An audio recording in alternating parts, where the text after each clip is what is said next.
Hi, Younger Oldie here and welcome to my channel. So, you've just passed your bike test. Well done, congratulations.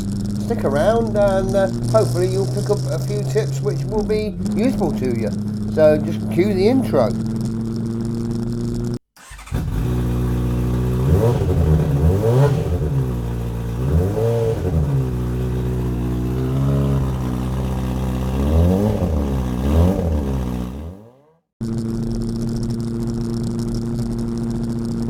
So, if you haven't already got a bike, you've obviously got to choose the sort of bike which you're looking for.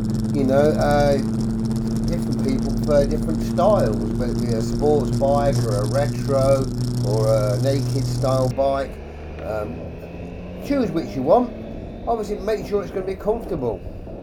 Make sure that your feet can be on the floor nice and safely when you're stopping. It's no good if you're on tippy toes.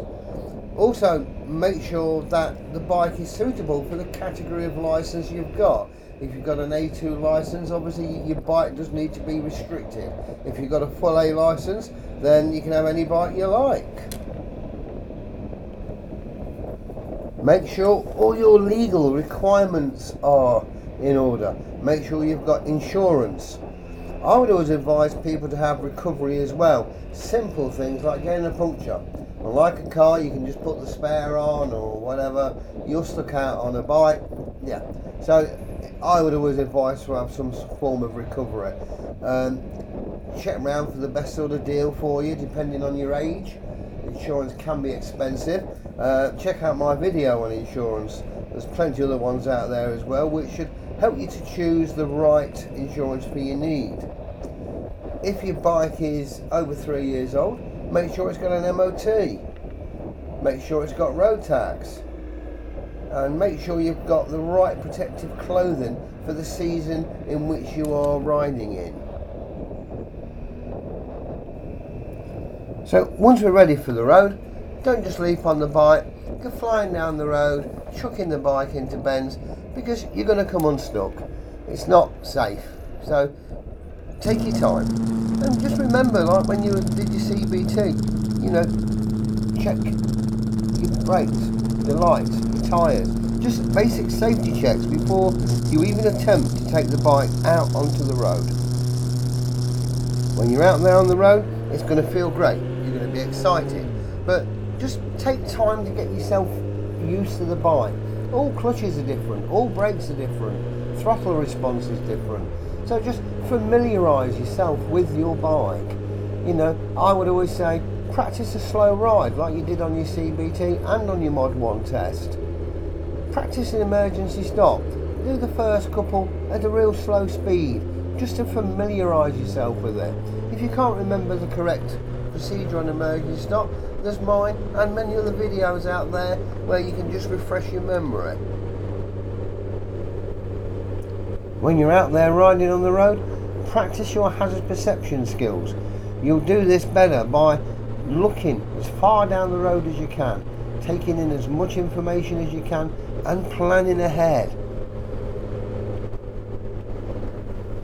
To build up your experience, I would always advise that you do plenty of small journeys.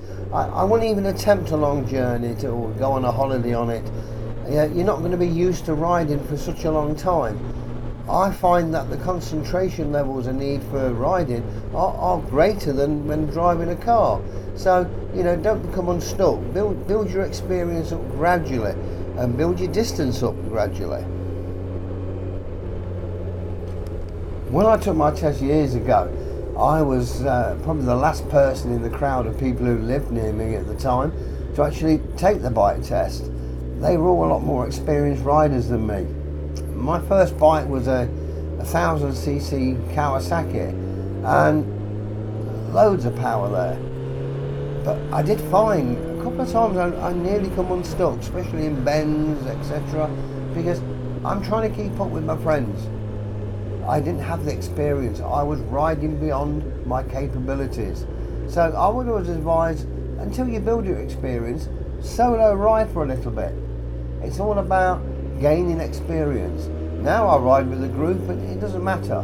But back then, you know, there was a few times when things could have turned a little bit nasty. So be aware of this. Don't take a pillion straight away. You know, wait until you've gained a little bit of experience and you're really used to your bike before you attempt to take somebody on the back. Make sure your pillion is kitted out with the right protective clothing. Explain what they need to do, and more importantly, what not to do. It's just to make sure that you and your pillion are safe. Their safety is in your hands. Never forget that. I've actually done a video on how to deal with carrying a pillion, so please check that one out. Once you've gained some experience, you know, you could consider taking further training. Many reasons. It's enjoyable, it's fun, and you actually will gain valuable knowledge. You'll meet new friends, and the bonus is, if you get an advanced qualification, it will reduce your insurance. You know, your insurance is going to be expensive in your beginning of your biking life. So, you know, if you can knock a few quid off that, that's all well and good. Biking has given me just so many years of pleasure. It's really been the best thing I've ever done. I've met lots of new friends, I've travelled to places, made long-lasting friendships. Luckily my wife enjoys it as well, and I hope it will do the same for you. Just be safe, gain as much knowledge as you can. I've got videos on YouTube, there's plenty of other content providers who've got lots of useful information out there. Just take as much information as you can, learn as much as you can, and just enjoy it.